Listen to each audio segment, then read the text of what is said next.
제 방식의 선풍기인데요. 선풍기를 방안이다 그러면 방안이 될 수도 있고, 기업체라면 뭐 사무실 아니면 공장 이런 것이 될 수 있겠습니다. 전체 온도를 낮춰주기 위해서 뭐 사람만이 아니라 전체 온도가 높아지는 것을 막기 위해서 상중하를 동시에 데워주는 겁니다. 무슨 말이냐면은 위층 공기가, 모든 온도는 보면 뜨거워진 공기는 위로 간단 말이에요. 그래서 이렇게 이게 약간 보온 효과, 뜨거워진 공기가 외부의 순환이 이제 빨리 환풍기를 통해서 이렇게 빠져나가지 않으면 에어컨을 올리죠. 그래서 더운 공기를 밖으로 빼가지고 상대적으로 이렇게 에어컨이나 선풍기를 통해서 차가워진 공기가 그 방 안에 공간을 채워주는, 이것이 이제 에어컨의 원리거든요.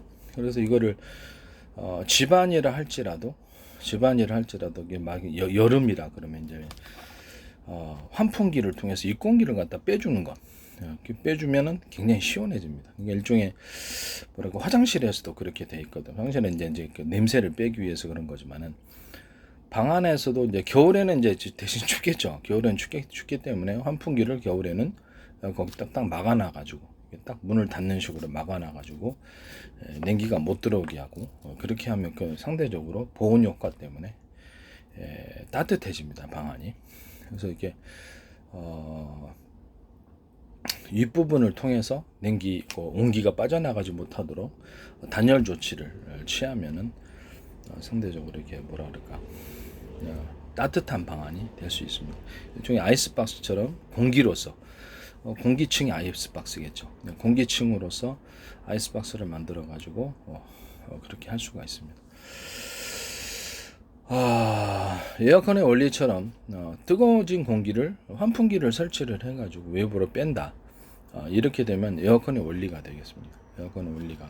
그리고 이제 선풍기라든지 이렇게 차가운, 이렇게 밑에 선풍기로부터, 선풍기는 이렇게 고속으로 이렇게 바람을 빨아들여서 고속으로 회전을 하기 때문에 상대적으로 온도가 낮아집니다. 온도가 낮아지기 때문에 빠르게 이렇게 여러분들 이렇게 바람 맞아 밖에 나가서 애 가서 맞아보면 알지만은, 빠르게 불어오는 바람은 온도에 땀을 갖다 식혀주고 상대적으로 이렇게 수분을 증발시켜서 열을 이제 수분이 뺏어가잖아요. 그래서 차가워진다는 말씀입니다. 그래서 약간 선풍기를 강풍으로 틀어놓으면 더 시원하고, 이렇게 부채질도 그러죠. 많이 휘두르면 이렇게 시원하고, 지금 이렇게 적게 휘두르면 덜 시원하단 말씀이에요. 그래서 선풍기의 속도를 아주 강풍으로 만들어 놓으면 좀 더 시원할 수 있겠죠. 그 대신 이제 모터가 좀 더 좋은 모터, 공업용 모터를 쓴다든지 좀 더 좋은 모터를 쏴가지고 속도를 빠르게 만들어 주는 거예요. 지금 현재 있는 선풍기보다. 그것이 이제 제 선풍기 아이디어입니다. 현재 있는 선풍기보다 좀 더 강력한 모터를 써서 속도를 빨려. 과열 문제가 있긴 해요. 과열 문제가 있긴. 가장 적절한, 그렇죠. 그것도 과열이 일어나면 그것도 오래 못 가죠. 어쨌든 회전 속도를 빠르게 해주면은 이게 온도가 상대적으로 낮아집니다. 그래서 제가 여기서 제안할 것은, 접대도 제가 말씀을 드렸는데,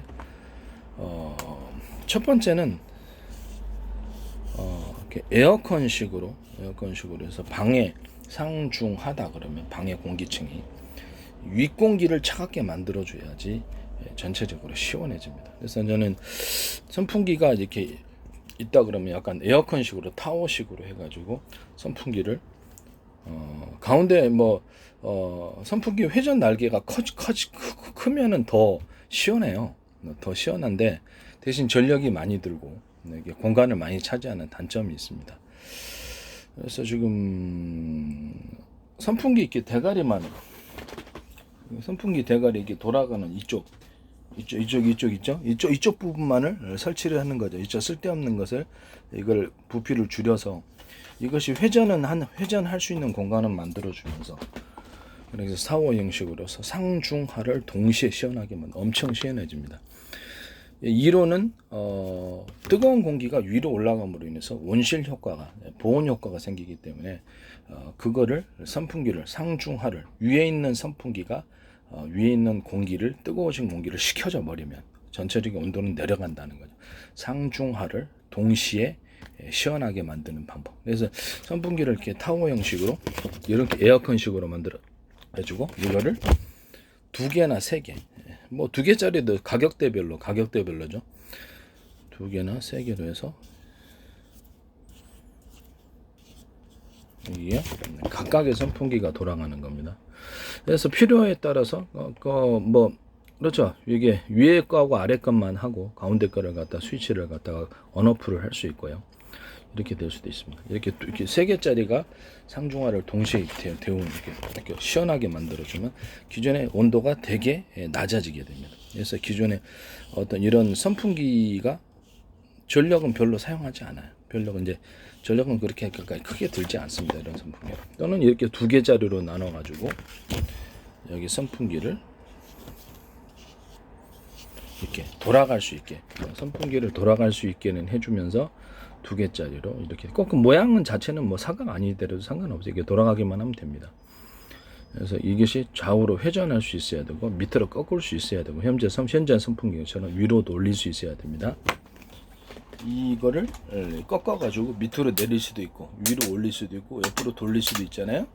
그것처럼 똑같이 해줘야 된다는 겁니다. 그래야지 방안을 이렇게 회전하면서 시원하게 이렇게 골고루 해줄 수 있습니다. 이거 자체는 이제 제 기술 구조라는 것을 말씀을 드립니다. 이거는 이제 과학적인 원리를 따라서 방안의 온실 효과를 없애버리는 그런 방법으로 간다는 거죠. 좀 더 좀 싸게 만들려면, 그렇죠. 이만한 방 안에, 위에까지, 방 안에까지 큰 타워식으로 선풍기가 이렇게 있다 그러면, 선풍기가 이제 방 안, 집에서도 쓸 수 있고 사무실 또는 공장에서도 쓸 수 있기 때문에 높은 식으로,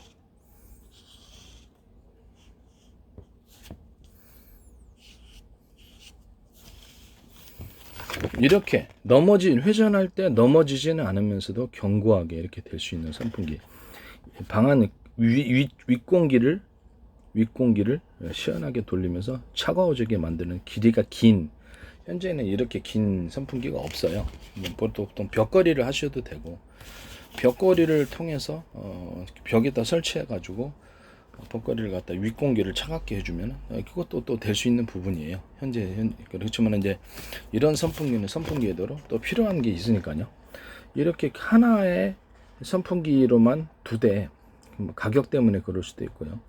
공장이다 그러면 이거를 아예 벽에다 설치를 하기가 좀 곤란한 경우도 있잖아요.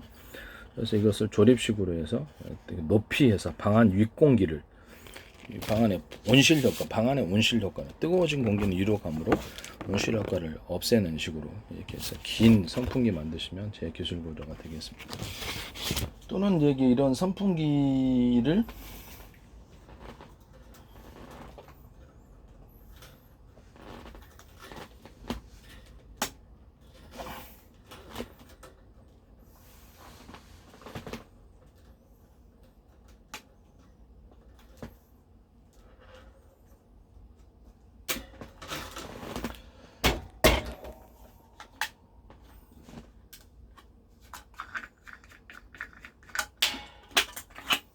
이렇게 선풍기 날개가 있으면, 이거는 이제 선풍기만이 아니라 환풍기에도 사용할 수 있고요. 잠수함 프로펠러라든지 드론에도 이렇게 이런 식으로 프로펠러 날개처럼 들어가고, 항공기 프로펠러, 모든 형태의 세척기, 뭐 각종 모든 형태의 이런 프로펠러 형태를 띤, 이렇게 날개 형태 프로펠러 띤 이런 모든 구조에 해당합니다. 이 선풍기 날개는 여기 밑에 부분이 약간 살짝 두꺼워야 됩니다. 밑에 부분이 살짝 두꺼워야 되고, 여기다가 금을 이렇게 해서 이렇게 새 날개에 이렇게 딱 줄기가 있듯이, 새 날개 보면 뼈대 같은 것이 있잖아요. 이건 없잖아요. 없기 때문에 상대적으로 회전하는 힘이 적은 거죠. 그래서 이렇게 놔줘야 됩니다. 이해가 가시죠? 이렇게 회전하는 힘이 놔줘야 되고, 중간에 이렇게 가로로 하나 더 금을 놔주면은 좀 더 회전이 잘 됩니다. 무슨 말이냐면은, 이게 이렇게 금이 그어져 있잖아요.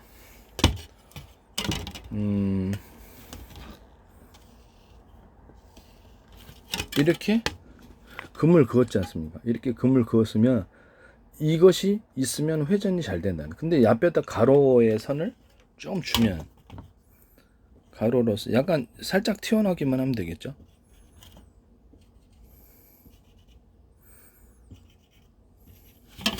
가로의 선을 살짝 주기만 해도 이건 팽팽팽팽팽 돌아갑니다. 너무 무겁게 할 필요는 없어요. 여기 약간 튀어나오는 부분, 뼈대 부분을 만들어 준다는 거죠. 여기서 세로만 만들어 주는 게 아니라 가로도 이렇게 뼈대를 만들어 주면 이게 팽팽팽 돌아간다는 거예요.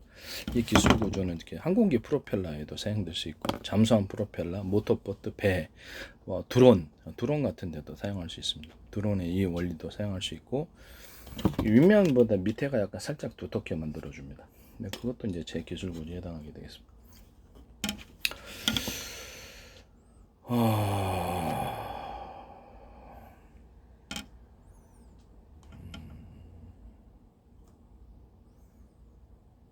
그 다음에 이제 이거를 그 프로펠러의 보조 날개 이쪽 부분을 살짝 이쪽에 튀어나온 보조 날개를 이렇게 만들어주면 좀 더 강력한 회전이 일어나게 됩니다. 대신 바람은 빠져나가야 되니까 너무 크면 안 되겠죠. 살짝만이라도 이렇게 바람이 빠져나가야 돼. 회전하면서 바람이 빠져나갈 구멍이 있어야 되잖아요. 그럼 여기다 살짝만 이쪽 부분에 살짝만 이렇게 주신다는 거죠. 이게 이런 부분을 제가 말씀을 드립니다. 이렇게 하면은 보다도 강력하게, 환풍기다 그러면 강력하게 환풍도 되고요. 바람을 빨아들이는 힘이 강력해지는 것입니다. 이건 제가 예전에 그 KGGB 같은 그런 그 재래식 폭탄에다 키트를 달아서 움직이는 것에 뒷부분에 환풍기 구조처럼 이렇게 자연스러운 고공에서 이렇게 바람을 빨아들여 갖고 환풍기처럼 뒤로 내뿜는 그런 형태의 KGGB 키트를 제가 말씀을 드렸어요. 모든 재래식 폭탄에는 다 들어갑니다. 비행기에서 날개, 비행기에서 KGGB처럼 키트를 달아가지고 날개를 달아가지고 폭탄에다가 할 때 이 부분이 향선거리를 엄청나게 길게 만들어 준다는 거죠. 내가 이게 제 기술을 보호하기 위해서 이런저런 말을 하는 거예요.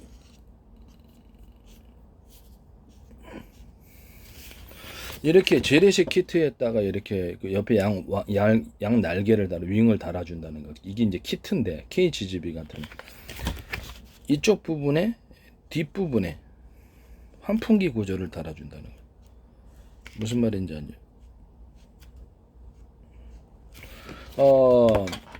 바람이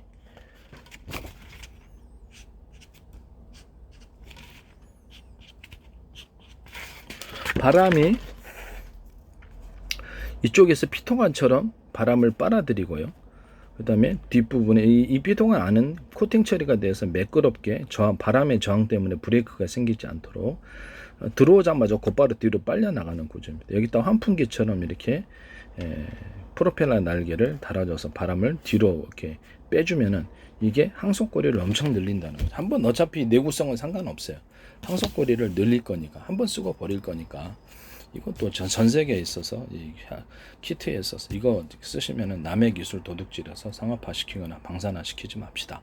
방산 기술에 꼭 내가 얘기를 하면 꼭 제 기술 나오고 몰래 쓰던데 그 도둑질의 행위에 해당합니다. 도둑질로는 얼마 못 갑니다. 왜냐하면 자체 생산도 나중에 다른 데서 기술을 만약에 사가게 되면 자체 생산도 안 됩니다.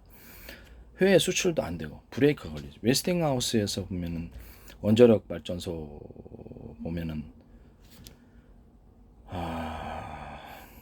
원자력 발전소에서 자기 기술 썼다고 특허를 신청하지도 않고 저작권으로 이제 지적재산권으로 해가지고 지적재산권 지금 이렇게 갖고 한국 정부에게 압력을 넣어서 미국 웨스팅하우스에서 수출이 안 되는 그런 예전엔 수출 허가했지만 지금은 수출을 안 해주고 있습니다.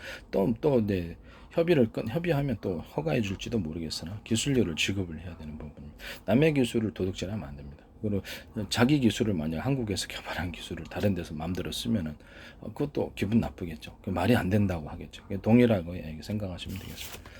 그리고 여기다가 제가 이렇게 전 세계 이런 키트에다가도 그렇고 드론 또는 비행체에서도 전 세계를 수백 조분의 1 또는 수천 조분의 1로 가로 세로로 쪼개가지고 그것을 좌표로 삼고 그것을 숫자로 표시합니다.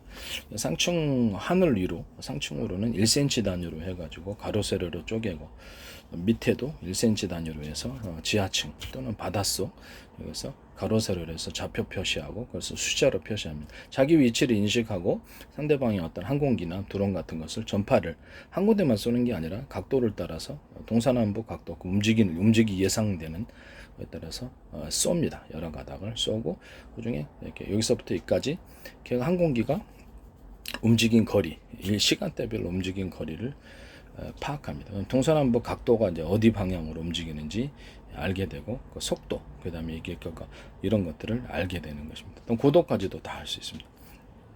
내 위치와 상대방의 비행체의 위치를 파악해서 고도와 이런 것들을 고도까지 높이까지도 다 알 수 있습니다. 그래서 제 방식의 좌표 방식이 앞으로 모든 전 세계 방산 기술에 쓰일 겁니다. GPS를 대신한 너무나 간단한, 그래서 집에서의 어떤 공장에서 물류센터에서 어떤 그 물류센터 안에 공간, 가로 세로 공간이 있잖아요. 높이 그것을 전파를 쏴가지고 순식간에 그 공간을 인식하고 그것을 좌표 방식으로 해서 A 지점에서 이쪽 이렇게 회피기동, 사람이 오면 이렇게 회피기동을 마그네틱 선으로 움직이는 게 아니라 C가 알아서 움직인다는 거죠. 로봇이. 그러면 야외에서는 뭐 개로봇도 있잖아요. 이동용 짐을 싣거나 개로봇도 있고 이렇게 각종 로봇이 있는데, 아니면 무인 차량이라든지 자율주행 차량, 군의 뭐 무인 장갑 차량, 무인 로봇 차량 이런 것이 있으면 이것도 좌표 방식으로 자기 위치를 인식하고 상대방의 물체를 전파를 여러 군데 쏴서 똑같이 회피 기동을 한다는 거죠. A 지점에서 이렇게 마그네틱 사이언스에서 움직이는 게 아니고, 그래서 이 좌표 방식의 어떤 맵 지도, 좌표 방식의 내비게이션 이런 것들이 나온다는 거죠. 제 방식으로. 이게 아이디어가 너무나 단순하고 획기적입니다. 펜트에다 구멍 뚫어가지고 전 세계 특허를 낸 거를 보십시오. 제 방식은 너무나 단순하면서도 획기적입니다. 모든 방산 기술의 기술적인 난제를 다 풀어줍니다. 그 정도로 획기적입니다. 이게 바다에서 어떤 함정이다. 그럼 바다에서도 자기 위치를 인식하고 어디에 있다, 조난 지점도 알릴 수 있고요. 바닷속에서 탐사를 위해서 밑에다 물체를 떨어뜨려 놨다. 그러면 그 부분에 대해서 탐사 위치, 거기에 무선 통신을 통해서 걔가 있는 위치를, 물건을 떨어뜨린 위치를 딱 부표 같은 거 안 띄워도 정확히 알 수 있다라는 거죠. 얘가 가시죠? 뭐 기뢰를 설치한다. 이런 것도 가능하고, 기뢰를 이제 좌표 방식으로 해서 밑에다가 조류에 그 바다의 조류에는 떠내려가지 않는다는 가정하에서 그런 위치별로 다 기뢰를 넣어가지고 상대방의 잠수함 이런 것들을 못 움직이게, 함정 같은 것도 못 움직이게 하거나, 또는 그것을 갖다가 그 평상시에는 휴식 상태에 있다가 약간 그 안에 뭐 전기 전원을 통해서 하든지, 아니면 그 부스타를 통해서 프로펠러를 돌려서 하든지, 뭐 어떤 식으로든 간에 그걸 움직여 가지고 항공기, 거기 배가 이제 그 위치를 지나간다. 그러면 거기서 가동해서 어뢰 역할을 해서 근처까지 대기하고 있던 것이 슬며시 가가지고 붙어가지고 폭발을 시켜버리거나, 쏜살같이 속도를 내서 가서 폭발시키는 이런 원리입니다. 앞으로 제 기뢰도 이제 이런 식으로 좌표 방식으로 설치할 수 있고요. 좌표 방식의 어떤 폭탄을 말씀을 드렸는데, 일정 지역의 어떤 도시의 상공에 A 지점, 한 1000군데 지점에 폭탄을 갖다 동시에 투하하고, 예전에 2차 세계대전 때는 이럴 때는 항공기에서 무차별로 멍텅구리 폭탄 막 쏟아져 내렸잖아요. 그런 식이 아니고 좌표 방식으로 해서 폭탄을 어느 위치에 동시에 그 좌표 방식으로 가로 전 세계를 수천 조분의 1로 가로 세로 쪼개서 좌표 방식으로 표시할 수 있다 그래, 숫자로 표시한다 그랬죠. 그 어느 지점에 대기하고 있어서 동시에 폭발한다면 그게 핵폭발보다 더 강력할 수 있습니다. 또는 핵을 갖다가 만약에 같이 거기다 대기시켜 놓는다면, 그래서 어마어마한 폭발력이 동시에 일어난다는 거죠. 동시에 일어나면 그 도시 전체를 날려버릴 수도 있습니다. 그래서 이런 무시무시한 폭탄이 이루어질 수도 있다. 폭탄 수없이 쏟는 것보다 좌표 방식으로 특정 지역에 딱 대기 한꺼번에 폭발해버리면 그 지역 전체를 다, 병력뿐만 아니라 그 시설까지 다 날려버릴 수 있다는 거죠. 이해가 가시죠? 이런 식으로 좌표 방식으로 앞으로 모든 폭탄을 운영하시거나, KGB 같은 이런 스키트를 통해서도 이렇게 좌표 방식으로 어떤 지점을, 목표 지점을, 명령 지점을 주고 거기서 이제 가가지고 영상 촬영. 그렇죠. GPS도 GPS는 위성이 떨어지면은 위성 요격할 거 아닙니까, 전쟁 때. 그럼 이제 그걸 못 쓰면은 멍텅구리가 되는데, 그 자체적인 방식으로 제 방식의 좌표 방식을 한다면 거기서 이렇게 신호 주든 말든 상관없이 자기가 위치를 인식하고 상대방의 목표물을 인식하고 간다는 거죠. 그다음에 가서 이제 영상 촬영으로 그 지역을 해당 지역의 사진과 동영상을 비교해서 목표를 인식하고, 또는 목표가 이동하더라도 주변 사방을 몇 킬로 안을 보면서 표적하고 똑같다, 사진하고 우리가 사람이 이렇게 눈으로 봐가지고 어떤 사람이다, 이렇게 어떤 목표물을 이렇게 인식을 하듯이 얘도 컴퓨터로 영상으로 인식을 한다는 거죠. 그래서 그 지점을 향해서 간다는 거죠. 이런 방식이 같이 쓰리라고 생각하고 있습니다. 그리고 제가 지금 중간에 제 기술을 보호하기 위해서 제가 이렇게 한 거고요. 앞으로 모든 드론이나 자율주행 로봇, 비행 차량, 뭐 이렇게 차량, 자율주행 차량도 그렇고요. 모든 것이 다 이 좌표 방식, 제 방식의 좌표 방식을 따르게 될 겁니다.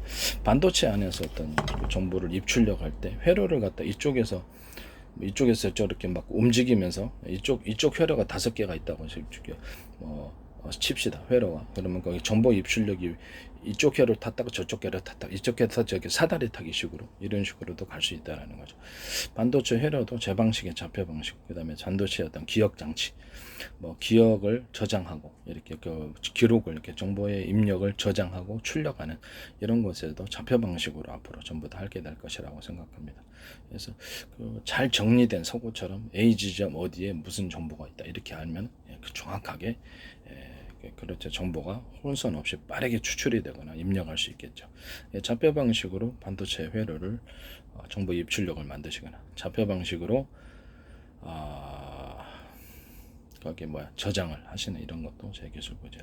컴퓨터나 TV, 모든 가전과 모든 기기 안에서도 자기 컴퓨터 부품이다 그러면 거기서 AI다 그러면 자기 부품이 이제 안에가 이제 이렇게 어디를 좌표 방식으로 가로 세로로 제품이 다 짜여져 있어 중앙 컴퓨터다 어디 지점이 고장 났다라는 것을 정확히 발열 이상이라든지 고장 그 부분에 대해서 수리를 할 수 있거나 이런 식으로 된다는 거죠.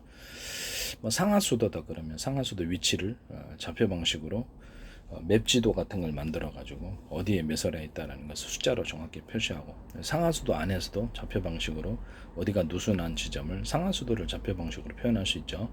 가로세로 쪼개기만 하면 되니까 상하수도를 길이 또는 상하수도의 어떤 폭이 있잖아요. 이렇게 가로세로 높이 이렇게 해서 그 부분을 좌표 방식으로 가로세로 쪼개서 거기도 좌표 방식으로 해서 정확히 그 지점을 누수난 지점을 파악하면 거기만 딱 파면 될 거 아니에요. 수리하고, 그죠?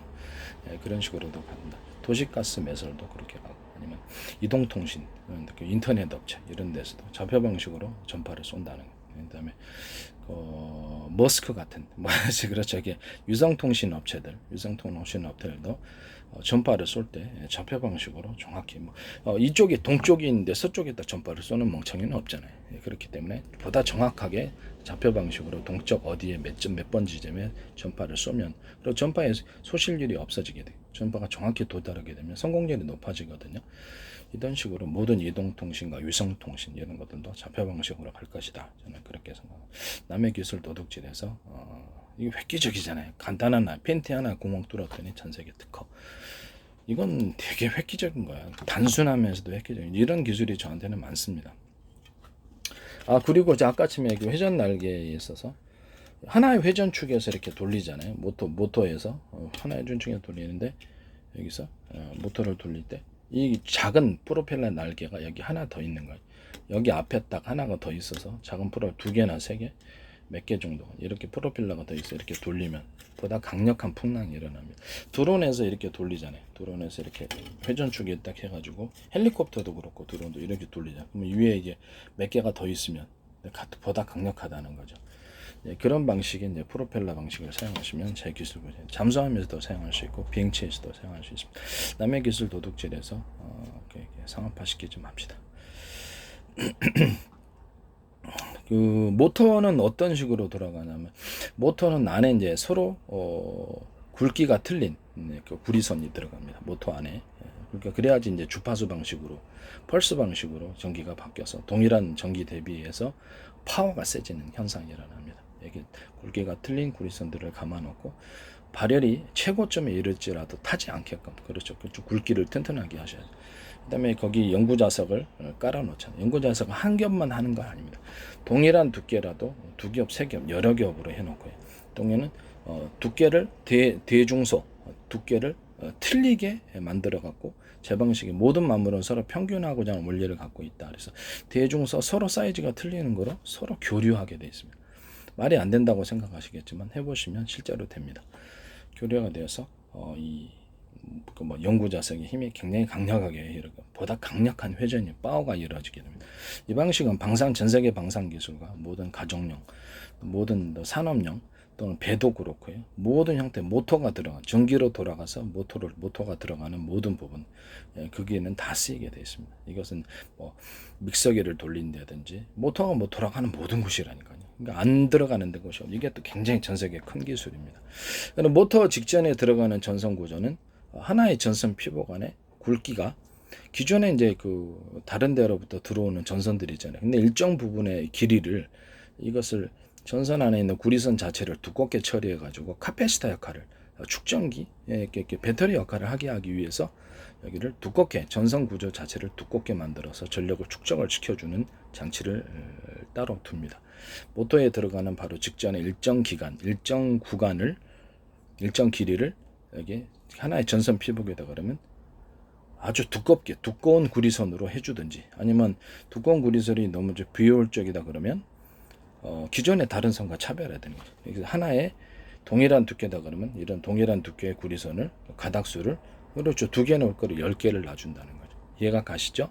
그래서 두껍게 일정으로 처리해주는 그런 기술들이 다 들어갈 것이다. 그걸 하시면 이제 제 기술. 그건 이제 카패시터 역할을 하기 위해서입니다.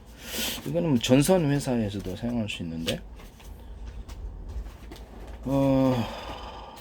전선 회사 한정 같은 데서도 이런 식으로 해서 전선의 굵기를 가지고 이렇게 변압 구조를 만들어 준다든지 아니면은 전선에 이렇게 하나의 전선 피복 안에 동일한 두께의 구리선이다 그러면 그걸 1개짜리, 2개짜리, 3개, 4개, 5개, 10개짜리 이런 식으로 구분해 가지고 변압 구조를 만들어 주는 LS 산전이라든지 아니면 한전인 같은 전 세계 이렇게 전기선 만드는데 그런 데서도 사용할 수 있는 방식입니다.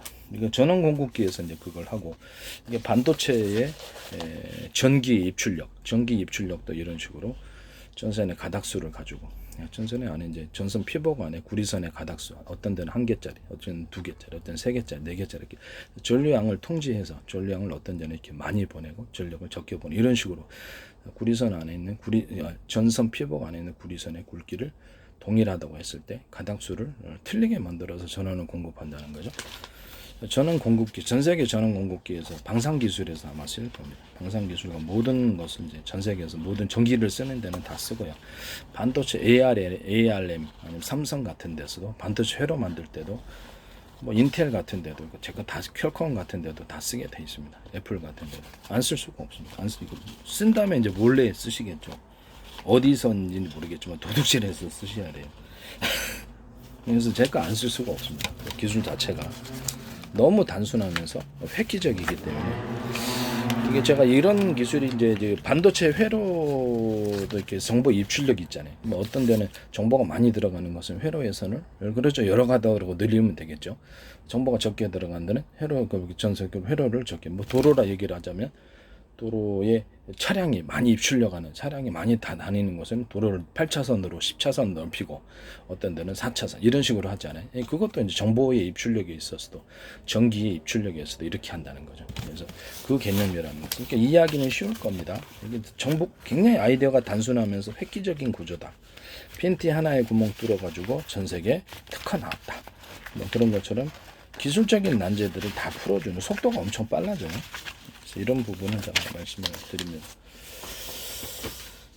그리고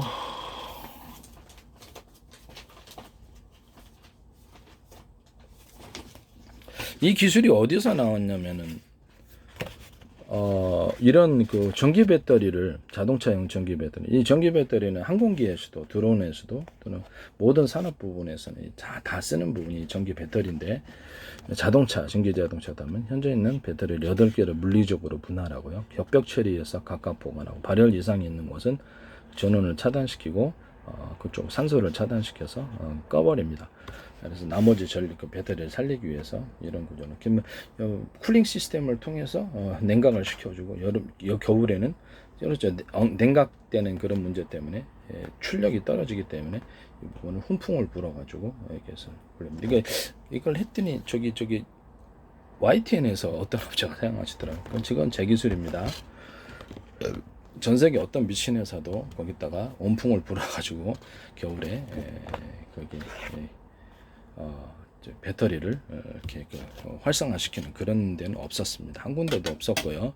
그것은 제 기술을 발표하면 꼭 YTN은 어떤 업체에서 나오더라고요. 저는 제 기술을 제가 만들었기 때문에 그 기술을 금방 알아봅니다. YTN은 그 사람들은 이제 자기들의 기술 구조를 갖다 설명 안 했지만 YTN에서 이렇게 소개한 업체입니다. YTN 자체가 아니라 저는 제 기술이니까 금방 그 사람들이 그 기술을 소개하지 않아도 내가 금방 내 기술을 알아봤단 말입니다. 나중에 이제 문제가 될 겁니다. 전원 공급기다 그러면 이제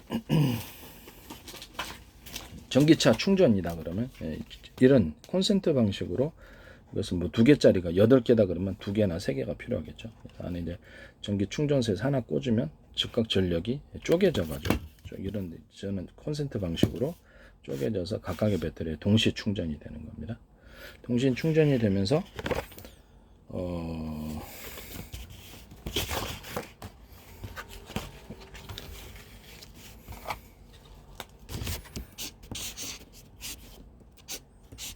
이게 하나의 배터리라고 합시다. 하나의 배터리인데 이것을 한 군데를 전선을 통해서 들어가면 늦죠. 그렇기 때문에 이걸 전선을 하나의 배터리를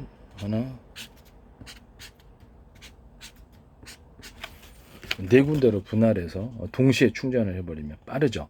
그러면 다시 좁은 지역을 4분의 1로 분할해서 이 네 군데도 각각 전기선을 분할해서 하면 엄청나게 빠르게 충전이 될 겁니다.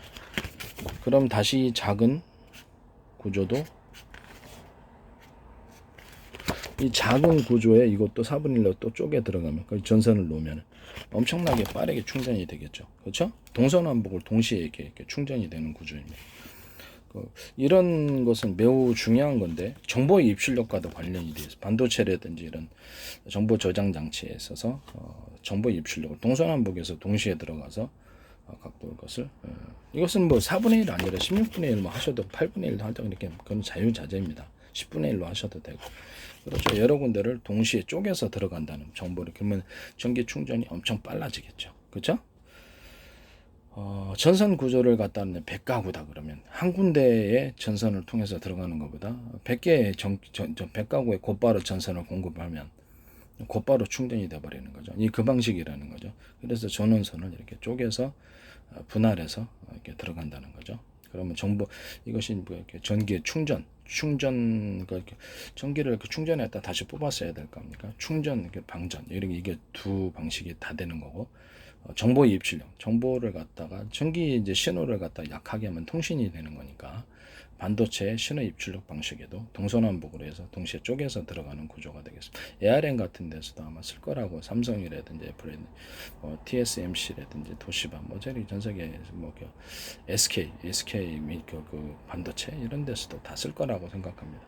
전 세계 퀄컴 이런 인텔 아마 애플 다 쓸 거예요. 이 방식을. 휴대폰에서도 정보 입출력, 휴대폰에서도 전기 입출력, 이 방식으로 쪼개서 들어가는 방식이라는 거죠. 동시에 충전. 그러니까 그 100가구를 동시에 충전하는 그런 원리라는 거죠. 100가구에 한 군데 충전하고 나서 또 두 집 충전하고 세 군데 이게 아니고 100가구에 동시에 전선을 만들어 가지고 동시 충전을 시켜버리면 엄청 빠르죠.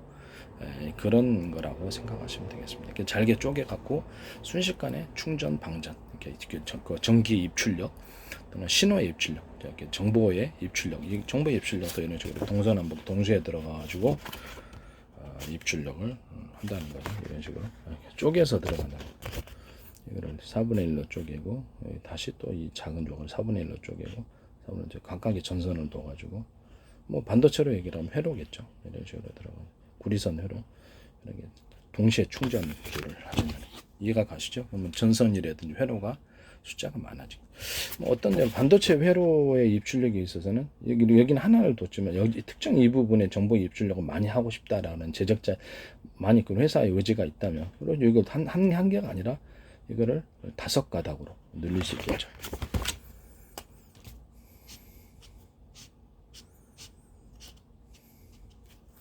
다른 데보다 차별화되게 전선 가닥수가 많죠. 그럼 이쪽에 신호가 마침 반도체 신호다 그러면 정보 입출력이 빠르고 전기의 충전도 빠르게 되겠죠. 이해가 가시죠? 이런 방식으로 회로수를 전선 구조를 전선의 숫자, 전선이나 회로, 전선 안에 구리선이죠. 그래서 반도체 회로를 숫자를 늘려줘 갖고 정보 입출력을 결정해 주는 것. 어떤 데는 뭐 이렇게 좀 많이 보내고 전 회로를 갖다 어떤 데는 4개짜리를 구리 회로다 반도체로다 4개의 선을 그어주고 어떤 데는 2개를 그어주고 3개를 이런 식으로 해서 정보 입출력을 결정해 줄 수 있다라는 거예요. 도로라고 얘기를 했으면 이제 다 자동차 도로다 그러면 그쪽에 목표 지역에 들어가는 도로를 그렇죠 이렇게 확장을 해서 여러 군데로 만들어주면 빠르게 들어갈 수 있는 거죠. 이해가 가시죠? 네, 그 방식이라는 거죠. 그 다음에 이제 자동차 이게 배터리인데 전기차 변속기를 없애버려요. 변속기 없애버리고 대신 전기 양을 통제해서 속도를 조절하는 제 방식인데 아마 인류 최초일 겁니다. 그래서 화목난로에 페일럿을 적게 넣으면 적게 타고 많이 넣으면 많이 타는. 적게 넣는데 많이 타겠냐라는 거죠. 전류양을 조금 보냈는데 많이 회전하겠습니까? 아니겠죠. 전류양을 적게 보내면 적게 속도가 나오고 많이 보내면 많이 속도가 나오고. 그러면 전류양을 이렇게 보내는 방법이 전선의 굵기를 통해서 보냅니다. 집안에 조명도 보면은 조명 하나 켜는 데는 전선에 얇은 걸 쓰거든요. 우리는 그렇게 쓰고 있어요. 쓰고 있는데 이걸 사람들이 잘 모르는 거죠. 이거를. 그래서 변속기라는 부품을 없애버리고 전류양이라는 것은 전류양을 통제를 한다는 거죠. 뭐 전선의 굵기를 두꺼운 걸 해가지고 전류를 많이 흘려보내거나 한전 같은 데서도 그렇죠. 자기네들의 전력을 배분할 때 가정용 전기처럼 이렇게 얇게 안 쓴단 말이에요. 큰 두꺼운 구리선을 쓴단 말씀이죠. 그럼 거기는 강력한 가정용 전기보다 더 많은 전기가 흐를까요? 그렇죠. 네, 그런 방식이라는 거죠. 전선의 굵기 안에 있는 본선 피복 안에 있는 구리선의 굵기를 크게 두껍게 만들어주거나 얇게만 또는 중간으로 만들어서 변압 구조를 만들어줄 수 있습니까? 네, 그럴 수 있습니다. 이 방식은 제 방식입니다. 그럼 이 방식 말고 동일한 전선 피복 안에 동일한 굵기의 구리선이다. 그럼 한 가닥짜리 있고 두 가닥짜리 있고 세 가닥, 네 가닥, 다섯 가닥, 10가닥, 20가닥 차별화시켜서 전류를 흘려보낼 수 있겠습니까? 있는 거죠. 차량이라 그러면 어떤 데는 차량이 많이 흐르고 있는 것은 10차선짜리 도로 내고 어떤 데는 1차선, 2차선, 4차선 이렇게 도로 내듯이 이런 전선 피복 안에 있는 구리선의 가닥수를 차선도로 표현하자면 가닥수를 조절해서 전원을 공급하는 전 세계 전원 공급기에서 아마 이걸 쓰실 겁니다. 이렇게 이렇게 하나 같은 데서도 A사 레이더 같은 방산 기술에도 아마 다 쓰게 돼 있어요. 모든 방산 기술에 전기를 이제 입출력하는 방식에는 이 방식이 다 들어가고 인류 최초로 제가 만들어냈습니다. 그 방식이라는 것을 말씀드립니다. 이거 가지고 이제 한전이든 LS 한전이든 삼성이든 반도체 회로를 숫자를 어떤 데는 한 군데 정보 입출력 할 때나 이럴 때 한 군데 또는 두 군데 이렇게 똑같은 동일한 굵기의 회로라면 하나 어떤 데는 세 군데, 어떤 네 군데 이렇게 정보 입출력 양을 조절할 수 있습니다. 이해가시죠? 이것은 전기 입출력이면서 동시에 전기 신호를 약하게 하면 정보 입출력이니까요. 정보 입출력 방식이라는 것을 말씀드립니다. 남의 기술 도둑질해서 쓰지 맙시다. ARM도 쓰지 마시고 인텔도 삼성도 어떤 데도 LG도 제 기술 구조를 써서는 안 됩니다. 컴퓨터 부품, TV 가전 부품, 모든 가전 부품입니다. 전기를 배분할 때 이 방식을 사용할 수 있습니다. 전 세계 전원 공급 방식, 전 세계 전기 배분 방식이 되겠습니다. 이건 제 기술 구조에 해당합니다. 남의 기술 도둑질해서 그렇게 하지 맙시다. 이게 전기차 배터리인데 전력은 이제 배터리에서 속도 이렇게 변속기를 없앴으니까 그래서 이게 모터가 돌아가고 여기에는 전기선은 약간 각 배터리가 많잖아요. 여러 군데 한 군데 속도가 낮을 때는 그냥 한 군데 배터리에서 전력을 끌어다 쓰고 속도가 좀 높아질 때는 두 군데, 또 좀 더 높아질 때는 세 군데, 좀 높아질 때는 네 군데 이렇게 좀 더 높아질 때는 다섯 군데. 여러 군데 창고에서 전력 창고에서 배터리가 전력 창고니까 전기를 끌어다 쓴다는 거. 문제는 이게 여러 군데에서 전력을 많이 끌어다 쓰니까 모터로 들어가는 직전의 전기선이 두터워야 되겠습니까? 얇아야 되겠습니까? 두터워야 되겠죠? 두꺼워야지 발열을 견딜 수 있으니까. 그래서 이렇게 전선 피복 안에 구리선이 숫자가 많아야 되겠습니까? 예, 많아야죠. 도로가 여러 군데 지선에서 자동차가 많이 온다. 전류 자동차, 전류가 아니 많이 전류 자동차들이 많이 들어온다. 그러면 이제 거기가 하나의 전선 피복 안에 구리선을 10개, 10차선으로 늘렸다고 이론적으로 생각합시다.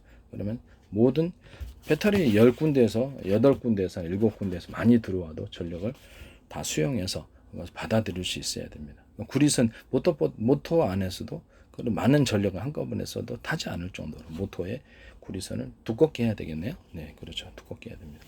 또는 모터의 구리선의 두께를 전원 공급기에서 서로 굵기가 틀린 그런 그 전선 안에 전선 표복 안에 구리선의 굵기를 틀리게 만들면 혹시 변화가 일어날 수 있을까요? 네, 주파수 방식, 펄스 방식으로 인해서 강력한 구동이 됩니다. 이것은 안테나 구조, 일종의 전력을 모든 만물은 서로 평균하고자 하는 원리를 따라서 전선 안에 구리선의 굵기를 틀리게 만들면 전력이 서로 평균값을 내고자 평균하고자 하는 원리를 따라서 이게 제 이론입니다. 저는 이제 전리층을 이렇게 빛을 유도하는 장치라고 알아낸 인류 최초의 사람입니다.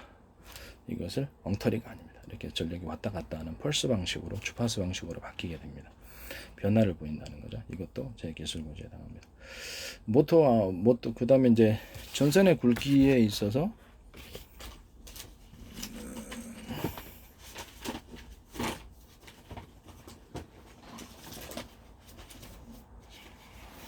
전선의 굵기에 있어서 이렇게 일정 부분을 하나의 구리선이라고 합시다.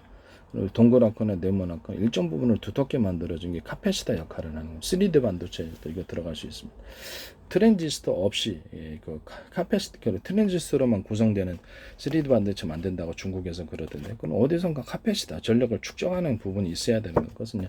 구리선 자체를 틀리게 회로겠죠. 반도체로 틀리게 만들어 일정 부분을 두께를 틀리게 만들어서 전력을 축적시켜서 보내는 이런 방식입니다. 이게 이제 제 방식의 구리선인데 한전에서도 이렇게 송전할 때 이런 식으로 이게 하나하나가 다 전봇대가 되는 거죠. 그래서 이게 가지고 축적해 갖고 보내니까 물길 같은데 뭐 몽골 같은 데나 뭐 아프리카 같은 사막에 물길을 했을 때 콘크리트 수로를 일정 부분을 두껍게 일정 부분 만들어 준 게 축적되어서 멀리 흘러가게 되는 겁니다.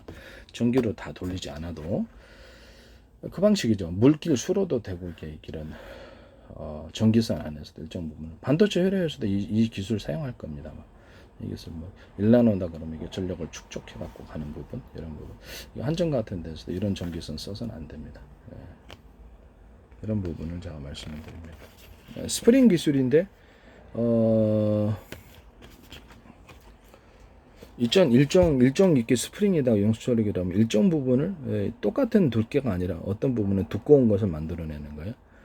똑같은 굵기가 아니에요. 어떤 부분은 일정 부분 대남 매듭 구조처럼 두꺼운 것을 만들어내는 용수철인데 용수철이 이렇게 다 동일하잖아요. 용수철의 굵기가. 근데 그 중에 몇 군데 부분을 두껍게 만들어줌으로써 용수철의 탄력을 높여줄 수 있거나 조절할 수 있습니까? 탄력 정도를 그런 용수철을 만드시면 제 기술 구조다. 또는 용수철의 이런 전선의 구조처럼 일정 부분을 동일한 굵기다 그랬으면 이렇게 안에 점이 있는 것처럼 일정 부분에 두터운 부분을 만들어서 탄력을 강화시키거나 튼튼하게 만들 수 있습니까? 그것도 제 방식입니다. 용수철 구조를 말씀을 드리는 것입니다. 그런 용수철 만드시면 제 기술입니다. 그 다음에 용수철, 자동차용 용수철이 돼 모든 용수철 안에 용수철 안에 사이즈가 작은 용수철이 몇 개가 더 들어가 있는 그걸 통해서 탄력을 좁은 공간 안에 충분한 탄력을 만들어낼 수 있습니까? 큰 두꺼운 용수철 안 만들고도 그렇죠. 탄력 굉장히 용수철 안에 용수철이 여러 개 들어가 사이즈가 틀린 게 들어가서 전체적인 탄력 정도를 자유자재로 결정할 수 있는 이런 용수철을 만드시면 제 기술 고지에 해당하게 되겠습니다. 또 용수철 옆에 이렇게 철봉 같은 것들 달아가지고 용수철 옆에 용수철이 쭈루룩 있는 구조. 이러면 이렇게 그거 가지고 충격을 마저 완화시켜 줄 수 있을까요? 옆으로 늘려주는 거 용수철을 어떤 제 기술 고지에 해당합니다. 침대 안에 들어갔다 그러면 침대 안에 이렇게 스프링이 있다 그러면 침대 안에 스프링이 하나의 큰 사이즈 안에 작은 스프링이 여러 개 들어가 있어서 침대 스프링을 탄력을 강화시켜 줄 수 있을까요? 그럴 수 있습니다. 또는 권총이다. 그럼 권총도 스프링이 있잖아요. 그 스프링 안에 스프링이 또 하나 들어가서 여러 개, 2개나 3개나 들어갈 수 있을까요? 그럼 강력한 스프링이 되겠죠. 이렇게 스프링 안에 스프링이 들어가는 기술은 산업상의 모든 게 들어가지 않는 데가 없습니다. 그다음에 그 침대다 그러면 스프링 안에 스프링이 여러 개 들어가 있고 서로 간에 양옆으로 가로 세로 횡으로 강력 여러 프레임을 서로 연결 구조를 만들어서 하나의 움직임으로 만들어 줄 수 있을까요? 안정적인. 그렇죠. 하나의 움직임으로 가로 세로로 철봉 같은 거, 철 같은 걸 금속 부분으로 연결시켜서 동일한 스프링의 적용을 안정적으로 동일한 압력을 받을 수 있도록 그렇게 하는 구조도 제 기술에 해당합니다. 이거는 뭐 산업상이 다른 데서도 이 원리는 다 쓰이게 다른 어떤 데 쓰일지는 저도 잘 몰라요. 하도 이제 쓰이는 데가 많아서 이 원리를 따라서 이런 스프링을 만드시면 제 기술 구조가 되겠습니다. 남의 기술 도둑질해서 상업화시키지 맙시다. 저는 분명히 상업화를 지향하고 있으며 방산 기술이 됐든 어떤 거 되든 도둑질해서는 안 된다라는 것입니다. 그리고 정당하게 기술료 쓰고 자기네들이 기술 개발하면 다른 데서 막 갖다 쓰면은 뭐 엄청나게 화가 나겠죠. 도둑놈이라고 그러지 않겠습니까? 물론 이렇게 명예훼손 때문에 함부로 얘기를 못 하겠지만 다시 한번 말씀을 드리는데 남의 기술 도둑질해서 재산 형성 이렇게 뭐 이렇게 상업화시키지 맙시다. 예. 정당하게 기술료 주면 될 텐데 왜 그럴까요? 지적재산권이라는 게 있습니다.